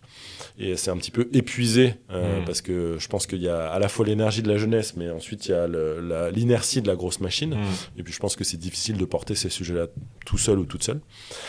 Et donc du coup ensuite elle a complètement arrêté, elle s'est reconvertie dans la cuisine, elle a fait complètement autre chose. Et on se rencontre complètement par hasard à un brunch non loin d'ici, par l'intermédiaire d'un ami en commun. D'accord. Et donc je lui parle de mon projet, qui était à l'époque un projet. Elle me dit mais oui, tu as raison, c'est exactement ça qu'il faut faire. Et si tu veux, je te file un coup de main. Et donc du petit coup de main, voilà, la chose à pas dire. Et donc le petit coup de main est devenu une cofondation d'entreprise. Parce qu'en plus, du coup, Aurore avait, elle aussi, elle a eu son propre resto et elle avait aussi, accessoirement, dans un ancien passé, créé une autre entreprise. Donc, elle avait aussi créé des entreprises et elle est juriste de formation. Donc, en fait, elle avait ce bagage-là. Donc, en fait, on s'est économisé plein de frais d'avocats et de choses comme ça pour créer nos statuts d'entreprise. Enfin, tout le démarrage comme ça. Et donc, du coup, on a un peu tout fait nous-mêmes de manière artisanale. Mais donc du coup, on a cofondé l'entreprise. Donc moi, là aujourd'hui, tu m'as en face de toi. Mais on est deux à porter ce projet maintenant depuis un petit peu plus de 3 ans, puisque du coup, Syndic Partie Commune est né en mai 2022. Donc on va avoir 3 ans là dans quelques mois. Ok. Et donc du coup, Syndic Partie Commune, c'est quoi ? Donc c'est un syndic de copro professionnel. Donc au même titre que tous les syndics de copro professionnels. Et donc nous on a articulé notre manière de travailler autour de 3 piliers: écologie, que j'ai déjà mentionné, éthique et réengagement des copropriétaires, et vivre ensemble. Je vais commencer par la partie réengagement et éthique, qui est la plus simple à comprendre. Aujourd'hui, un gestionnaire de copropriété, la moyenne nationale, il gère 50 copropriétés et environ 1000 lots, donc 1000 appartements. Ça, c'est la moyenne nationale. Si on fait les calculs très rapides dans la tête, 50 copropriétés, ça veut dire donc qu'il y a 50 AG. Il y a 52 semaines dans l'année. Donc c'est une par semaine. On prend des vacances en France. Bon, puisque c'est un pays très sympathique où on peut aller à l'hôpital, mais c'est un pays où on peut aussi prendre des vacances. Ouais. Donc du coup, si on enlève des 52 semaines, au moins 5 ou 6 semaines de congés payés, il ne reste plus que 46 semaines et il y a 50 AG à tenir. Donc en fait, souvent, ce qu'on explique, c'est que c'est pas que les gestionnaires de copropriété ils travaillent mal, ou c'est juste qu'en fait ils ont une quantité phénoménale de travail. Donc c'est même pas qu'ils veulent mal travailler, c'est juste que à un moment il faut faire des arbitrages sur les différentes urgences et sur la gestion courante, et que c'est très compliqué quand tu as un portefeuille. Et encore une fois, j'ai dit 50, c'est la moyenne. Il y en a qui ont 60, 70, jusqu'à 80 en région parisienne. Il y a vraiment des abus à ce niveau-là. Donc du coup, oui, le mail, il va pas être traité dans les 3 jours, parce qu'il est déjà sous une pile de mails qui fait 300 mails. Ouais, donc ça va prendre, il y a une inertie, il y a beaucoup de temps de latence. Donc nous, chez Syndic Partie Commune, en fait, nos gestionnaires, ils gèrent maximum 30 copropriétés et maximum entre 600 et 700 lots. Donc du coup, on a réduit de quasiment un tiers, ce qui est la moyenne nationale. Ce qui nous permet d'avoir beaucoup de disponibilité et de réactivité, parce que on n'est pas sous des chaînes de mails, alors même si on reçoit beaucoup de mails et beaucoup d'appels téléphoniques, mais ça nous donne en fait une possibilité d'action et une qualité de service qui nous semble fondamentale dans ce métier-là. Quand tu pars en week-end et que tu as un problème de chaudière, il y a une fuite d'eau, quelque chose comme ça, et que tu vas pas avoir d'eau chaude, en fait, il faut avoir le temps et la disponibilité de pouvoir le traiter là tout de suite, là maintenant, parce que sinon tu laisses une famille sans eau chaude pendant le week-end, quoi. Ouais. Enfin, c'est un exemple qui est un petit peu absurde, mais voilà, l'idée c'est de pouvoir avoir suffisamment de temps et de réactivité pour pouvoir traiter aussi les urgences. Question naïve ou bête, mais pourquoi les syndics qui font ça ? C'est des raisons économiques un peu évidentes Pour moi, c'est une équation. C'est purement une équation économique, quoi. Ok. Et c'est là où notre modèle, je trouve, est très intéressant. Sans vouloir me jeter des fleurs. Nous sommes le premier syndic français de l'économie sociale et solidaire. On t'a parlé d'ESS avec Monaco tout à l'heure. Donc nous, on a créé des statuts d'entreprise ou nous sommes une entreprise de l'économie sociale et solidaire. Ça veut dire quoi ? Parce qu'on entend cette chose-là, mais qu'est-ce que ça veut dire concrètement ? Ça veut dire que nous n'avons pas d'objectif de lucrativité. Ça ne veut pas dire qu'on a un projet non lucratif, c'est pas ça qu'on est en train de dire, mais ça veut dire que nous, notre objectif, c'est d'être à l'équilibre, de bien payer nos salariés et de pouvoir développer notre entreprise. On n'a pas d'actionnaire à rémunérer. Donc nous, notre objectif, c'est vraiment, encore plus aujourd'hui où on est une jeune entreprise et qu'on n'est pas encore atteint notre rythme de croisière. Mais nous, notre objectif, c'est payer nos salariés et qu'ils aient des conditions de travail convenables pour eux et faire en sorte de bien faire le métier de syndic de copro. Mais on n'a personne derrière ou sur lequel il faut qu'on lui rende 15% de notre chiffre d'affaires. Ouais. C'est pas du tout comme ça qu'est pensé. Donc du coup, nous, on a designé notre portefeuille de gestion sous un modèle où on s'est dit on a besoin de suffisamment d'argent pour pouvoir justement obtenir cette qualité de travail et cette qualité de service, mais pas plus, pas moins, quoi. Et donc du coup, peut-être que tes prestations sont peut-être aussi plus chères qu'un autre syndic, mais tu sais pourquoi tu payes ou même pas ? Eh ben non, même pas. Okay. On est dans la fourchette haute, moyenne mais haute. On n'est pas les plus chers, on n'est pas les moins chers. On est sur le milieu haut de ce qui se fait en termes de prestations de syndic. Par contre, on va avoir En fait, nous, on n'a pas forcément de barème. C'est-à-dire que nous, pour faire un devis auprès d'une copropriété, on doit forcément aller sur place et rencontrer les copropriétaires. Nous, on ne fait pas des devis à l'aveugle en disant il y a une copropriété de 10 appartements, donc 10 appartements, c'est tant. Non, ça ne va pas du tout fonctionner comme ça, parce qu'en fonction du nombre de contrats, en fonction de la typologie du bâtiment, en fonction de est-ce qu'il y a un ascenseur ou pas, est-ce qu'il y a un chauffage collectif ou pas, etc., c'est pas du tout la même limonade en termes de quantité de travail. Donc nous, on a besoin d'adapter aussi nos honoraires en fonction de la quantité de travail que ça va représenter pour nos gestionnaires. Okay. Donc du coup, ça, c'est un point important. Et le deuxième point, c'est qu'on veut rencontrer les copropriétaires. Parce que pour nous, aussi dans notre approche, on parle de tu vois, j'ai dit éthique et engagement des copropriétaires, mais on a envie que les gens ils s'investissent dans leur copropriété. Donc on va faire des réunions de conseil syndical, on va faire des visites, et c'est pas juste pour faire beau dans le contrat, on va vraiment les faire. Donc du coup, on a besoin qu'il y ait du répondant, on a besoin de construire une collaboration avec les copropriétaires. Donc on va faire un contrat d'1 an, on va mettre des réunions, et au bout d'1 an, on fait le point, est-ce que ça va, est-ce que ça va pas, mais j'ai envie de dire des deux côtés. Okay.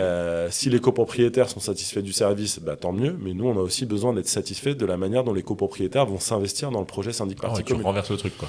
Ouais, je suis pas content de vous. Je suis pas. On s'en va. En fait, c'est arrivé. Faire ça Alors, on pourrait faire ça. On l'a fait une fois. Okay. Et ça a même été plus loin en fait. On n'a pas attendu la fin de notre contrat, on a démissionné. Parce qu'un syndic peut démissionner, ça arrive. Nous, on a récupéré des copropriétés comme ça. Si la relation se passe mal ou si... D'ailleurs, c'est assez bizarre parce qu'elle est assez déséquilibrée d'ailleurs. C'est un sujet un petit peu à part, mais tout le monde a le même contrat de syndic. C'est la loi qui définit la manière dont un contrat de syndic doit être fait. Donc, tu peux juste remplir des cases. Tu ne peux pas réinventer ce que c'est qu'un contrat de syndic. Okay. Tu l'as sur les J-France, tu charges contrat de syndic et tout le monde a le même. D'accord. Les copropriétaires, s'ils veulent se séparer d'un syndic en cours de contrat, il faut qu'ils justifient une faute.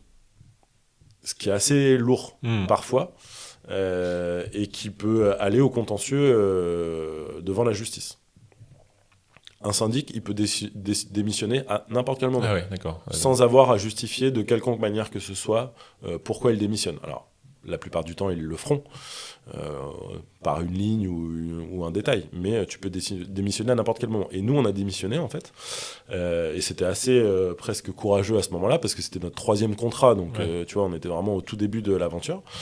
Mais ça se passait très mal, et en fait, on était... et c'était une petite copropriété, hein, mais en fait, les personnes qu'on avait en face de nous étaient systématiquement dans un rapport de force, n'étaient pas du tout dans un projet de collaboration. Donc nous, on était en plus au début, donc on suait... Enfin, vraiment, on faisait plus que ce qu'on pouvait. Mais c'était non seulement jamais assez suffisant, mais on se faisait insulter au téléphone, crier dessus, etc. etc. Et en fait, au moment où tu te dis, mais en fait, je fais pas du tout ce métier-là ou ce projet-là pour me faire insulter. Et en plus, vu les heures que j'y passe, c'est vraiment pas du tout nécessaire, quoi. Je rentre pas dans le détail du pourquoi, du comment, mais grosso modo, voilà, on avait pris la décision de démissionner à ce moment-là. Et juste ton contrat avec un syndic, il est fixé dans le temps ? Tu as un contrat de 3 ans Alors, le contrat, il peut être entre 1 an et 3 ans, grosso modo. Il ne peut pas être supérieur à une durée de 3 ans, mais il est rarement... Enfin, dans les faits, il pourrait être inférieur à une durée d'1 an, mais grosso modo, en général, dans 99,9% des cas, il est entre 1 an et 3 ans. Ça marche. Rien à voir, mais comment tu fais pour trouver tes premiers clients ? Ça se passe comment ? Ouais. Là, c'est l'environnement de l'économie sociale et solidaire nantais qui a fait que on a, en fait, la newsletter des Écosolides, du coup, là où on était incubé, a parlé de notre projet.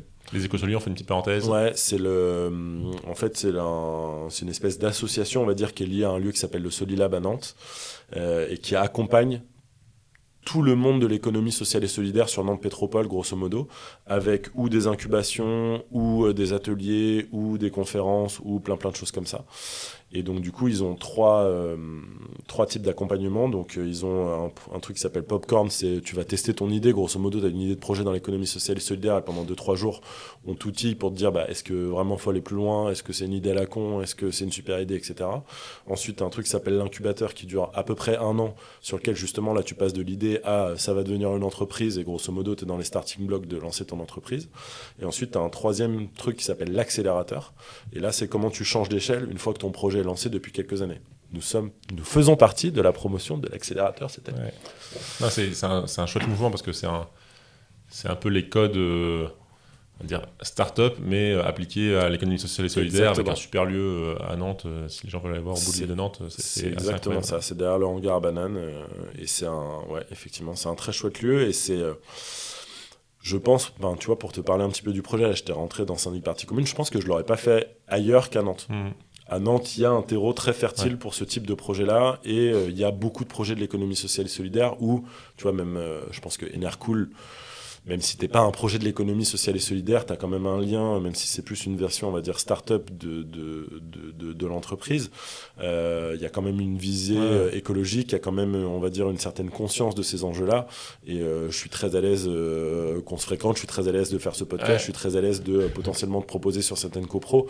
Parce que il y a tout ce terreau nantais d'entreprises qui vont un petit peu dans le même sens et qui ont une vision un petit peu similaire. Ouais. Ça marche. Donc les premiers clients, c'est grâce à ça en fait. Donc premier client grâce à ça, et ça a même précipité en fait la création de l'entreprise, parce que nous on avait pensé plus créer en septembre 2022. Et en fait les gens sont venus nous voir, on nous dit vous avez fait un syndic, quand est-ce qu'on commence ? Et là on disait on commence pas parce que l'entreprise n'existe pas. Et là on s'est dit on est peut-être un peu con, peut-être qu'on va créer l'entreprise, parce que du coup vu qu'en syndic de copro il y a beaucoup d'inertie, les contrats font 1 an, 3 ans, etc. Si on passe à côté de nos premiers clients, ça va être beaucoup plus difficile une fois qu'on sera créé de se dire vous allez être le premier d'un syndic qui n'existe nulle part ailleurs, etc., etc. Donc on s'est dit, là on nous a tendu 2 fois la perche, donc on va la prendre. Donc du coup, on a été syndic d'un habitat participatif sur Rezé, qui était un projet neuf, du coup, qui a été, on va dire, techniquement pas notre première copro, mais les premiers à venir nous chercher. Et ensuite d'une petite copropriété sur l'île de Nantes, de Saint-Cloud, qui était un tout petit truc, mais qui permettait en fait de dire en fait on existe, on a créé l'entreprise, on gère déjà des copros, même si c'est que 2, mais on met le modèle tout de suite en branle, et on se dit de toute façon ça va pas nous coûter grand chose à faire démarrer, mais au moins on a un petit peu de vécu et on prend de l'expérience aussi, on éprouve le modèle dans les faits avec ces premières copropriétés là. Moi je me rends pas du tout compte parce que j'ai jamais été confronté à un syndic de copro. Toi, en termes de revenus, un immeuble, une copro, c'est quoi l'ordre de grandeur ? Tu m'as dit, il n'y a pas de... Archi-variable, ouais. Grosso modo, c'est pas un métier où tu gagnes beaucoup d'argent. Au lot, grosso modo, tu vas être sur les fourchettes les plus basses, donc dans les grandes copropriétés, c'est-à-dire où tu peux faire un effet plus volume, du coup. Tu vas être sur des trucs entre 150 et 180 euros du lot, grosso modo, annuel. Du lot de l'appartement. Okay, c'est ce que ça va coûter aux copropriétaires, en moyenne, on va dire. Donc du coup, sur une grosse copropriété, par exemple, là, on a gagné la semaine dernière notre plus gros contrat. Donc c'est une copropriété qui fait 127 lots. Et là, le contrat de mémoire, il est à 23 000 euros annuels, quelque chose comme ça, TTC. Ce qui est un chiffre pas si impressionnant que ça, en fait, dans l'absolu. Tu vois, quand tu signes un contrat de peinture, ça peut être, en fonction de la taille, je pense, beaucoup plus important. Oui. Et nous, du coup, pour donner une idée de notre croissance, on a fait un premier exercice comptable qui était très long, du coup, sur 1 an et demi. Notre chiffre d'affaires était ridicule. C'était 23 000 euros, un truc comme ça. Enfin, c'était tout petit. Là, on vient de finir de clôturer notre deuxième exercice, c'est 100 000 euros, donc on fait x4. Mais ça grandit tout doucement, parce que de la même manière, en fait, nous, syndic, les honoraires, alors, c'est un petit peu particulier parce qu'on a la chance de se verser nos propres honoraires. Un syndic de copro, il est mandataire du syndicat des copropriétaires, donc de la copropriété pour le dire rapidement. Donc du coup, nous, on administre le compte bancaire de la copro et on verse, on fait les paiements aux différents fournisseurs. Nous, syndic, nous sommes un des fournisseurs de la copro. Donc en fait, on se paye nos factures, grosso modo. Okay. C'est ça qui est un petit peu drôle. Enfin, en tout cas particulier dans ce métier-là. Et donc du coup, notre chiffre d'affaires, il grandit aussi petit à petit parce que du coup, on se verse nos honoraires par trimestre. Donc même si je signe 23 000 euros sur ce contrat, je vais me verser 7 500 euros, 6 000 et des brouettes, tous les trimestres. Donc en fonction de quand rentre le contrat, tu vois, typiquement sur cette copro-là, je vais me verser 3/4 de ce contrat-là sur mon année 2025, mais pas l'entièreté du contrat. Mais tu sais par contre que sur le temps long, tu auras toujours des revenus qui vont arriver grâce à ça. Alors, oui et non, parce que du coup, nos contrats, ils durent 1 an. Et donc, possiblement, si ça se passe mal, au bout d'1 an, c'est terminé. Et donc, du coup, il y a une remise en concurrence et possiblement un autre syndic qui prend la suite. Mais comme vous êtes un syndic incroyable... Aujourd'hui, on n'a pas perdu de contrat. Ok, très bien. Ça ne veut pas dire qu'on n'en perdra pas dans le futur. Aussi parce que nous, sur certains projets, on se présente sous une lumière un petit peu particulière, notamment sur les habitats participatifs. Nous, on essaye d'accompagner les gens à devenir autonomes. Et donc à se passer de syndic de copro. Donc on se présente comme le syndic qui s'autodétruit. Oui, c'est possible. Tu peux être ce qu'on appelle un syndic bénévole. C'est-à-dire ce sont les gens eux-mêmes, les copropriétaires eux-mêmes, qui font l'administration et la gestion du syndic de copro. Alors ça fonctionne plus facilement dans des petites copropriétés, parce qu'à partir d'une certaine taille, on va dire que le volume de travail va être trop important. Donc du coup, la personne ou les personnes qui vont s'en occuper, ça va vraiment leur prendre beaucoup de temps, donc c'est difficile. Mais sur des petites copropriétés, on va dire jusqu'à grand max 20 lots, ça peut être jouable si les gens ils ont un peu de connaissances en compta et qu'ils ont un petit peu de temps, ça se fait quoi. Il n'y a pas des boîtes qui existent où ils ont tout numérisé et en gros tu gères toi-même ton syndic, mais en mode... Tout à fait. Avec une app ou un site, j'en sais rien. On en a beaucoup entendu parler sur les dernières années. Il y a pas un mec qui est en procès et compagnie. Je sais plus si il y a beaucoup de procès. Si on reprend la vision un peu macro et historique du syndic de copro, c'est un métier qui n'a pas beaucoup bougé pendant très très longtemps et qui est régi par une très vieille loi de 1965. Donc c'est pas un monde de modernité, le syndic de copro. Et justement, tu as ces nouvelles entreprises et néo-syndics qui sont arrivés avec des outils numériques un petit peu plus puissants et qui ont automatisé pas mal de choses, qui ont mutualisé pas mal de services et qui avaient plus de dur, quoi, qui existaient en ligne ou qui avaient des locaux à Paris mais qui géraient Nantes, la Bretagne, Strasbourg, etc. Donc du coup, qui permettaient de couper un petit peu les coûts de fonctionnement. Mais... En fait, tu vois, typiquement, l'entreprise à laquelle on pense, et si les gens pensent syndic, ils sauront de qui on parle, grosso modo. Mais, tu vois, j'ai encore eu un coup de fil aujourd'hui même d'une entreprise où le mec, ils sont gérés par cette boîte-là. Et en fait, lui, il a plus suffisamment de temps pour s'occuper de la gestion de la copro. Et en fait, il revient à un syndic professionnel parce que, en fait, si lui ne le fait pas, il n'y a personne d'autre pour le faire. Et donc du coup, même cette plateforme-là qui est top, enfin moi je l'ai vu, ça fonctionne super bien, mais il faut avoir un minimum de connaissances et un minimum de temps. Si tu l'as pas, la plateforme, aussi bonne soit-elle, elle remplace pas un être humain. Aujourd'hui, la machine ne remplace pas l'être humain derrière. C'est trop humain comme métier, le syndic de copro, pour pouvoir se dispenser complètement d'être humain derrière. Et je rajouterais même,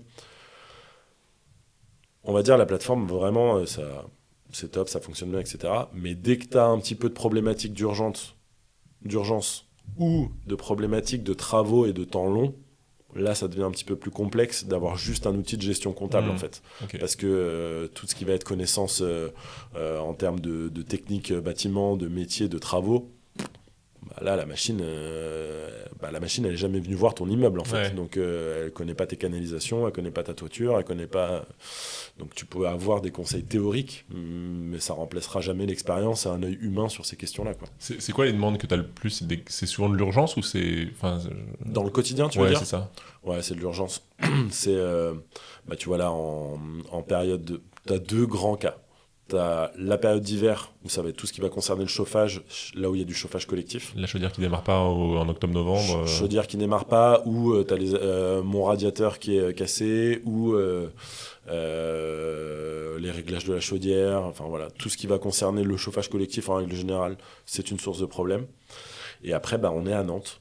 Donc les dégâts des eaux et tout ce qui va concerner les couvertures, il y a certains moments où on est très sollicité. Donc ouais, si tu veux faire fortune, faut être couvreur.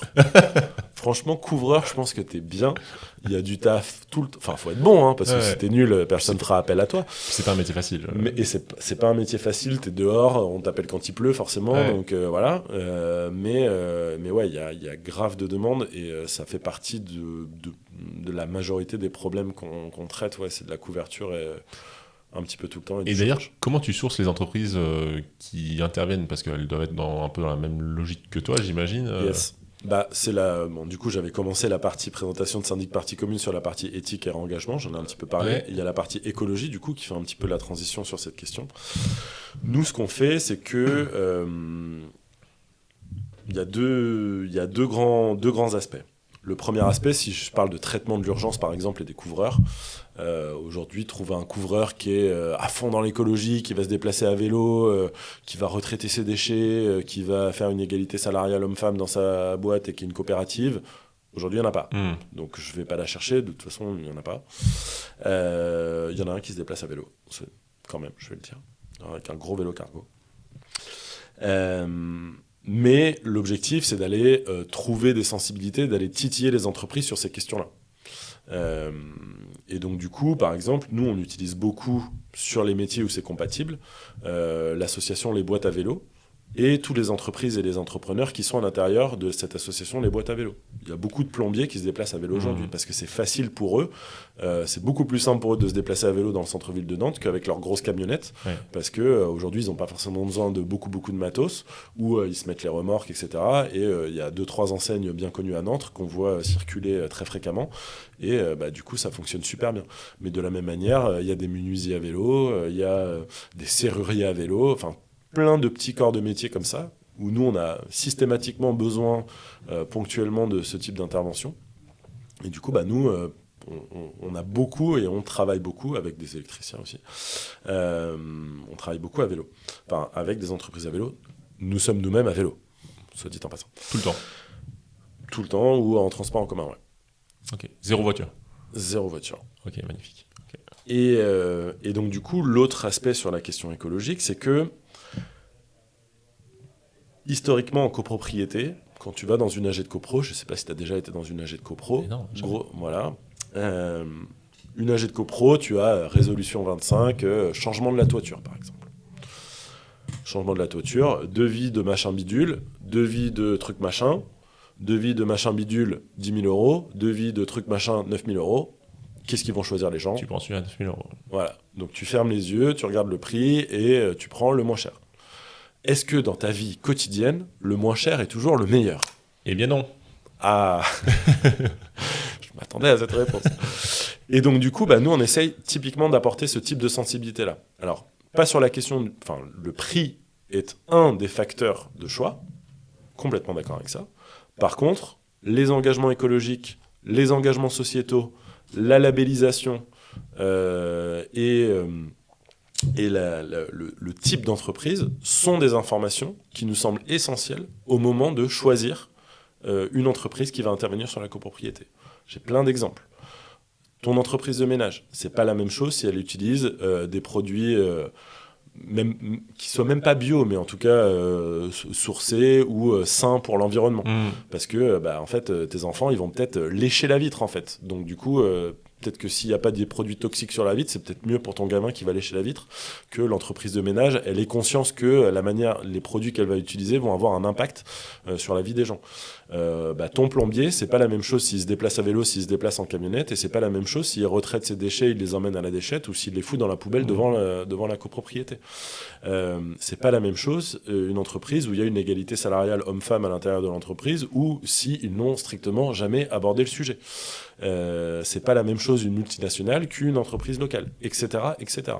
Et donc, en donnant l'ensemble de ces informations, nous, on essaie de sensibiliser et responsabiliser les copropriétaires sur l'impact environnemental, social et au niveau de l'économie locale qu'ils vont avoir sur les parties communes. Parce que ils décident collectivement et le prix, nous, ça nous semble pas être un élément suffisant pour pouvoir décider collectivement. S'il y a 100 balles de différence ou 200 balles ou 400 balles de différence entre deux devis, peut-être que ça vaut le coup de se dire que 400 balles divisé en 15, finalement, c'est pas beaucoup plus, et peut-être que j'ai envie de favoriser l'entreprise qui est un petit peu plus chère. Et je me permets de dire que, en fait, ça fonctionne, en fait. C'est quand tu apportes cette sensibilité. Alors, je dis pas qu'à chaque fois, on choisit le devis le plus cher. Et le but n'est pas de choisir le devis le plus cher à chaque fois, mais c'est de choisir en conscience le meilleur devis et ce qui est le meilleur pour la copropriété et la planète et l'économie locale si je trace à grands traits, quoi.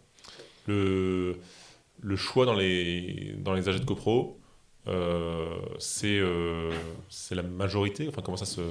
Alors il y a plusieurs types de majorités. Du coup, donc c'est la loi de 65 qui régit la manière dont ça fonctionne. Donc il y a des majorités qui ont des noms, alors elles ont des noms un peu barbares, sont majorité 24, 25, 26. D'accord. 24, grosso modo, ça va être la majorité des gens qui sont présents ou représentés à l'Assemblée générale. Ensuite, la majorité 25, ça va être la majorité en tantième de la copropriété. D'accord. Donc les tantièmes de copropriété, il faut savoir, c'est ton pouvoir ton pouvoir décisionnel au sein de la copropriété par rapport à ta surface de partie privative. Pour la faire très courte, plus tu as un grand appart et plus tu as un poids dans la copropriété. Et donc du coup, ça se joue sur les tantièmes et pas par tête, quoi. C'est pas comme une assemblée générale d'association où c'est une personne, une voix. C'est pas du tout comme ça que ça fonctionne, la copropriété. C'est plus tu vas avoir un grand appart et plus tu as un pouvoir décisionnel. Et donc la majorité 26, c'est ou majorité des 2/3 ou l'unanimité. Ça dépend de ce que tu votes. C'est en fonction du type de vote qu'il y a à faire. Exactement. Sur les travaux. La loi de 65 détermine, en fonction de ce que tu as voté, quelle majorité tu dois utiliser. Ok. Ouais, tout ça, c'est très cadré. Technique. Okay. Ouais, c'est très technique, c'est très cadré. C'est pour ça que je disais, tu vois, si je reviens à la question de la formation, oui, j'aurais pu lire la loi de 65 et me dire, vas-y, je vais m'improviser syndic de copro. Ouais. Pas si simple. Je pense qu'il vaut mieux pas le faire. Ok. Ouais. Et ce qui est pas mal, c'est que, de ce que je comprends, tu peux pas avoir quand même, une personne dans la copro qui va tout bloquer parce que... Non, et même, tu vois, nous, on a des toutes petites copropriétés où tu peux imaginer comme ça, on va dire, un monopole de la décision. Mais en fait, la loi limite à 50%, quoi qu'il arrive. Imaginons, tu as 3 copropriétaires. Tu as 3 copropriétaires, il y en a un qui a un méga appart et qui pèse 75% dans la copro, mécaniquement il sera réduit à 50% pour que les deux autres, il ne peut pas y avoir un phénomène de je décide tout seul, en fait, c'est pas possible. Donc il faudra forcément 2 personnes qui soient d'accord pour passer ce cap de 51%. Tiens, j'en profite, j'ai une question pour nous, Enercool. On a parfois des copros qui font appel à nous, des gens qui sont en dernier étage, qui ont très chaud, qui veulent peindre leur toit en blanc. Nous on leur dit évidemment faites-le, enfin c'est pas toujours évident, mais en tout cas voilà.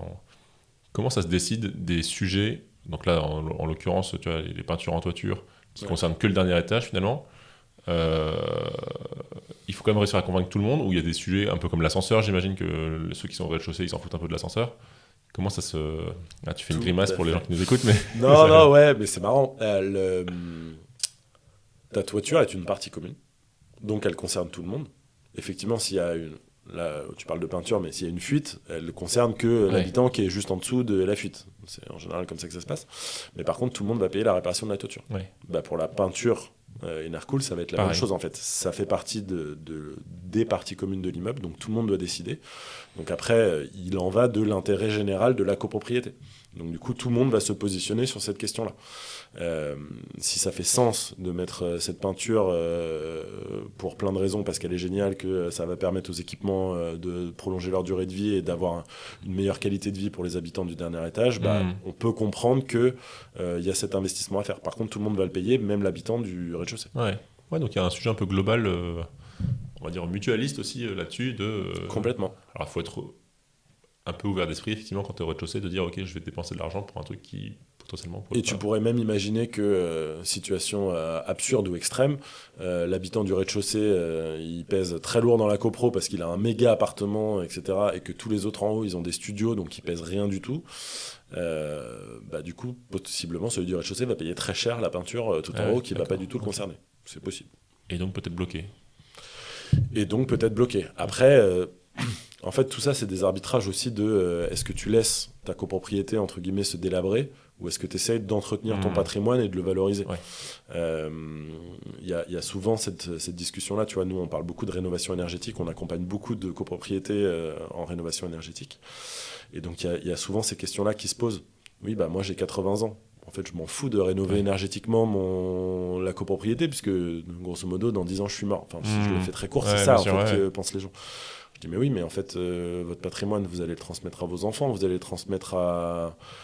Enfin, je ne sais pas à qui. Donc, en fait, ça ne va pas disparaître dans la nature. Et puis, une fois que les travaux sont faits, en fait, vous allez profiter d'une meilleure qualité de vie là tout de suite, là maintenant. Et puis vous allez aussi baisser vos factures d'énergie. Et puis ceci, et puis cela. Enfin, tu vois, donc du coup, les arguments dans l'autre sens, ils existent aussi, en fait. Encore faut-il les entendre et se dire que... et puis il y a aussi Enfin, si je vois encore la photo un petit peu plus grande, la responsabilité en tant que société. Oui, moi je peux décider de jamais faire la rénovation énergétique. Oui, on peut décider de continuer à foncer dans le mur tous en appuyant sur l'accélérateur. On peut faire ça, c'est possible.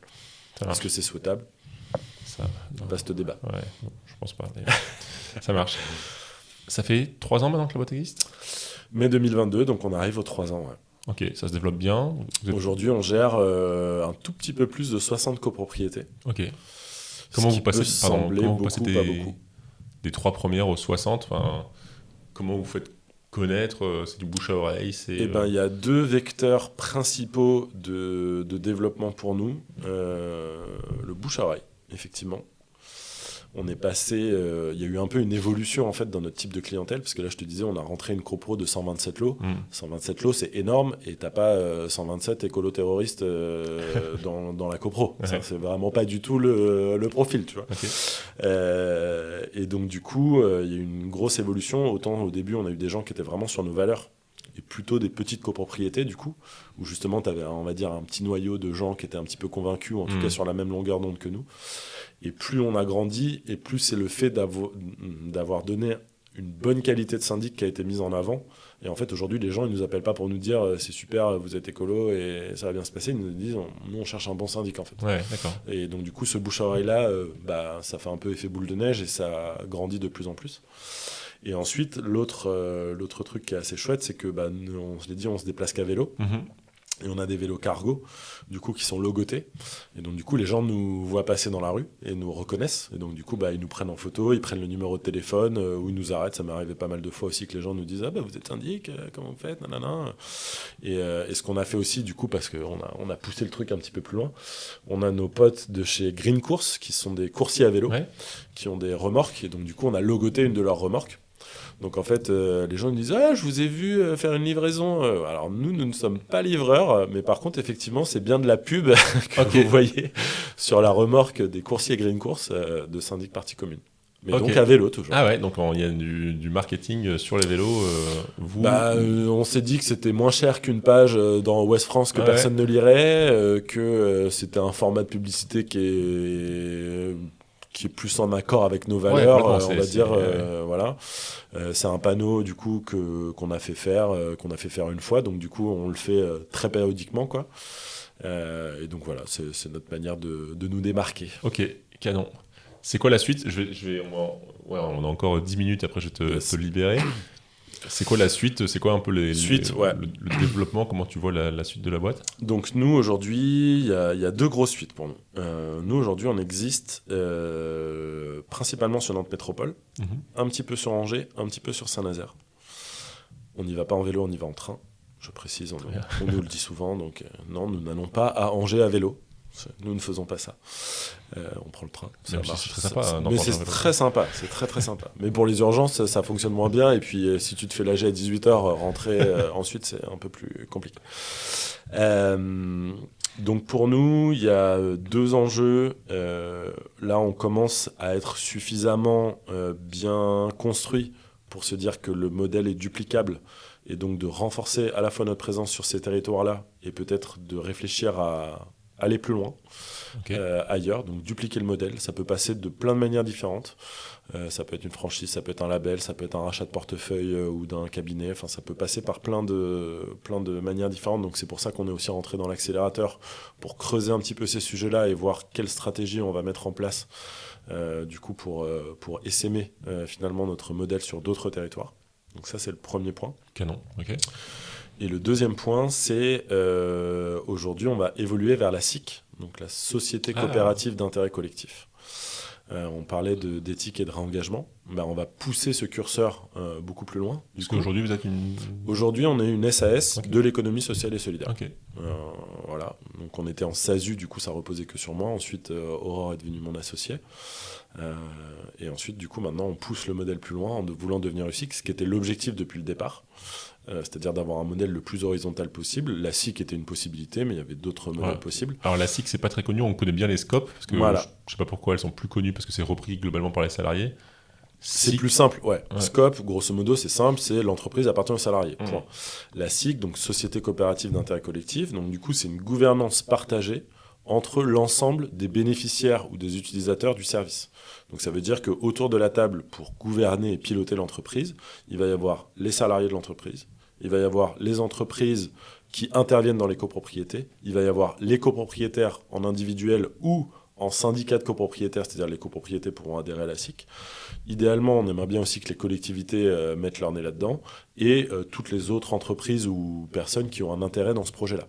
Et donc du coup, on crée en fait finalement un genre d'association dans lequel tout le monde va pouvoir piloter ensemble le syndic partie commune et donc la société. Donc il faut bien le voir qu'aujourd'hui ce type de modèle il existe déjà, en fait on en connaît plein. Les banques mutualistes ou les mutuelles, ce sont des SIC. Enfin, ça fonctionne exactement de la même manière. Pas forcément toutes, mais certaines oui. Mais grosso modo, l'idée est celle-là, c'est-à-dire c'est le service qui appartient à ses clients. Et donc c'est exactement ça qu'on va faire.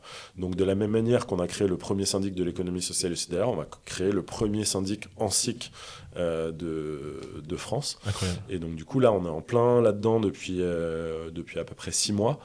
Là on est accompagné par différents organismes. Donc là on en est à la rédaction des statuts. Et donc l'objectif, c'est ou de le faire courant 2025 là, ou début 2026 de faire ce passage de cap là.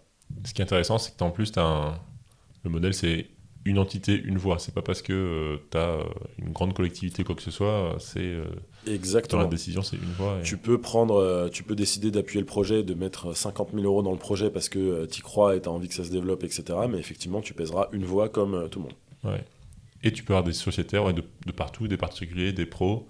Ce qui est assez aussi chouette, enfin moi j'ai travaillé chez Enercop, je crois qu'on a déjà parlé avant, c'est que tu as une espèce de soutien, tu as une espèce de base qui est ultra forte. Quoi. Et en fait, ce qui est intéressant, je trouve, moi depuis le départ, j'ai cette idée-là, c'est vraiment un truc qui me tient beaucoup à cœur, mais un des défauts principaux du syndic de copro, c'est qu'en fait, les gens ils te disent, mais en fait, je ne sais pas ce que fait le syndic de copro, en fait, j'y comprends rien, ce machin, j'ai l'impression qu'ils foutent rien, et donc en fait, là, c'est aussi faire rentrer les gens les faire monter dans le bateau, ou leur montrer le capot de la voiture et le dire en fait le moteur ça fonctionne comme ça et même tu vas venir faire fonctionner le bateau avec nous et donc du coup tu casses aussi la distance et tu casses en fait le manque de relation de confiance qu'il y a entre les copropriétaires et le syndic parce qu'en fait ils deviennent partie prenante de l'aventure et ils viennent décider tu vois on parlait du prix tout à l'heure. Moi, je rêve d'une assemblée générale de notre SIC où on décide en fait des honoraires de syndic à l'échelle locale ou nationale. On verra comment ça fonctionne, tu vois. Mais pour que les gens ils aient conscience de, en fait, ils gagnent quoi comme argent le syndic de copro parce qu'en fait, il se met pas tout dans la poche, tu vois. Il faut payer des salaires, il faut payer les outils informatiques, il faut payer le loyer du bureau, etc., etc. Donc, quand tu mets tout bout à bout, qu'est-ce qui reste et comment on décide collectivement de ce qui reste et où est-ce qu'on met le curseur là-dedans, tu vois. Magnifique. Franchement, c'est trop chouette. Je pense que ça va être cool, ouais.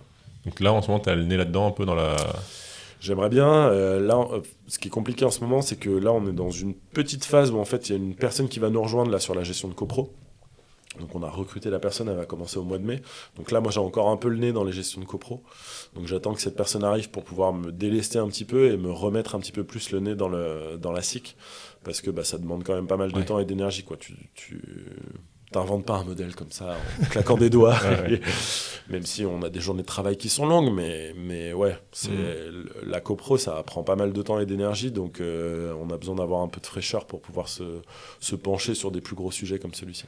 Canon. Et dernière question, et après je te libère, oui, ce qui sera l'heure. Les gens que tu recrutes, c'est des gens qui viennent d'autres syndics IMO. Ça doit leur changer un peu, ou ils ont déjà cet état d'esprit et se dire ok, j'en ai marre et je veux changer. Comment ça se passe? C'est une question qui est super intéressante et qui fait un peu le lien avec la question de la formation. Le métier de l'immobilier n'est pas un métier, les métiers de l'immobilier ne sont pas un métier, en tout cas pour leur grande globalité, où les gens sont, j'ai envie de dire, écolo convaincus ou très sur les valeurs de l'économie sociale et solidaire. Peut-être que les gens ne seront pas d'accord avec cette affirmation, mais en tout cas, moi, c'est ce que je constate et c'est ce que je pense. Donc du coup, chez les gestionnaires de copro, c'est un peu la même chose. On n'a pas de... Tu vois, dans les profils et les CV qu'on voit, les gens, ils font tous les mêmes écoles, ils ont tous les mêmes manières de penser, et c'est pas forcément pour les valeurs du projet qu'ils envoient un CV chez nous. Donc du coup, en entretien, on a des entretiens parfois un peu bizarres. Un peu lunaires aussi. Et on a eu un entretien où le mec il m'a dit « Non mais moi, j'ai des bitcoins, je suis capitaliste à fond, j'y comprends rien à votre truc, en fait, ça va pas fonctionner. » Ah bah non, je te confirme, ça va pas fonctionner. Donc c'est clair.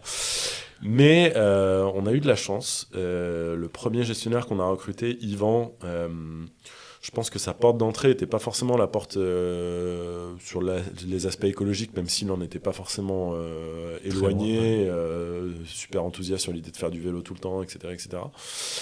Mais par contre, sur l'éthique et la qualité de travail, ça, il l'a tout de suite perçu.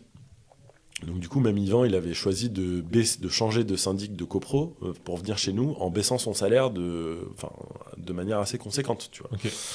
Parce que, en fait, quand tu gères 30 copros et que tu as une grosse qualité de travail et que tu rentres chez toi à 17h30 le soir, parce que c'est pas ça la vie de gestionnaire, en fait. La vie de gestionnaire, c'est en période d'AG de mars à juin, tu rentres chez toi à 21h tous les soirs parce que tu te fais toutes tes AG sur cette période-là et tu vois plus ta famille, tu vois plus tes amis et tu réapparais à l'été, quoi. Okay.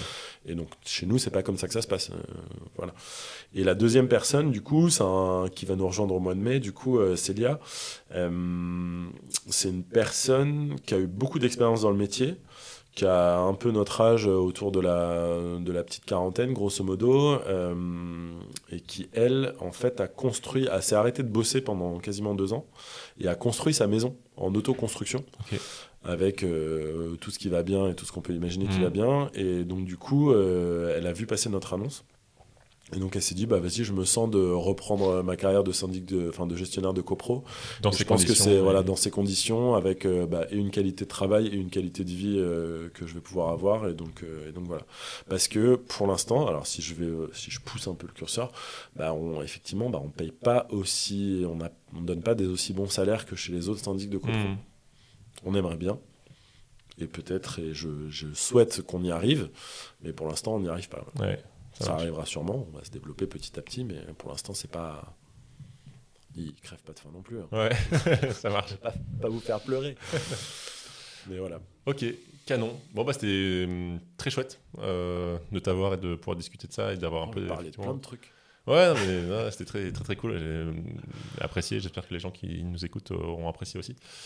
Merci à toi, merci Maxime. Bonne route et longue vie à... Là, je pars en conseil syndical. Là. Ok. Dire aux auditeurs qui ne le regarderont pas en temps réel, il est quasiment 18h, je vais partir en conseil syndical. Je travaille jusqu'à 20h. Ok, bon courage. Merci beaucoup. De rien, et puis à continuation. Et puis j'espère mettre du NR Cool sur une première copro. On fera un podcast ce jour-là, si je mets du NR Cool sur une copro. Merci Thomas. Salut Maxime. Ciao. Top. Je pense que j'ai regardé la caméra de temps en temps, mais c'est marrant parce que ça, en fait, c'est à certains moments, genre, ça t'attire en fait, ouais. Parce que c'est dur de regarder quelqu'un super longtemps de manière fixe, tu vois. C'est clair. Magnifique, vous êtes arrivé au bout du podcast. J'espère qu'il vous a plu. Et si c'est le cas, n'hésitez pas à en parler autour de vous. Abonnez-vous, mettez un like, ça nous aide beaucoup. Merci et à bientôt.